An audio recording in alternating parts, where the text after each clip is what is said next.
যুক্তরাষ্ট্রের president Donald ট্রাম্পের নতুন শুল্ক নীতির কারণে ব্যাপকভাবে বেড়ে যেতে পারে আইফোনের দাম। ঘোষণা অনুযায়ী চীনা পণ্যের উপর 54% শুল্ক কার্যকর হলে 30 থেকে 40% পর্যন্ত বেড়ে যেতে পারে অ্যাপলের পণ্যের খরচ। ট্রাম্পের শুল্ক ঘোষণার পরপরই 3 এপ্রিল অ্যাপলের শেয়ারের মূল্য 9.3% হ্রাস পায়, যা 2020 সালের মার্চের পর সবচেয়ে বড় পতন।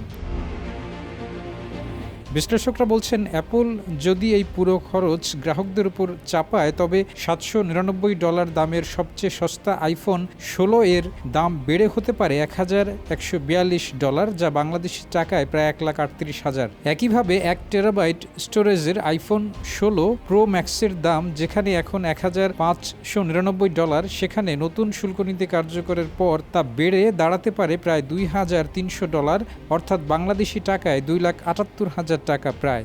যমুনা ইলেকট্রনিক্স ঈদে ডাবল খুশি অফার সিজন 3, যে কোনো পণ্য কিনলেই পাচ্ছেন নিশ্চিত ঈদ উপহার। বছরে 2 কোটির বেশি আইফোন বিক্রি করে অ্যাপল এবং তাদের সবচেয়ে বড় বাজারগুলো হলো যুক্তরাষ্ট্র, চীন এবং ইউরোপ। বেশিরভাগ আইফোন এখনও চীনেই তৈরি হয়, ফলে 54% শুল্কে কঠিন বিপদে পড়বে প্রতিষ্ঠানটি। যদিও অ্যাপল তার কিছু উৎপাদন ভিয়েতনাম এবং ভারতে স্থানান্তর করেছে, কিন্তু সেসব দেশেও যথাক্রমে 54% এবং 26% শুল্ক আরোপ করা হয়েছে। CFRA এর রিসার্চের বিশ্লেষক অ্যাঞ্জেলা জিনো মন্তব্য করেছেন, অ্যাপল সর্বোচ্চ 5% থেকে 10% মূল্য বৃদ্ধি করতে পারবে। এর বেশি হলে বিক্রিতে বড় ধাক্কা আসতে পারে।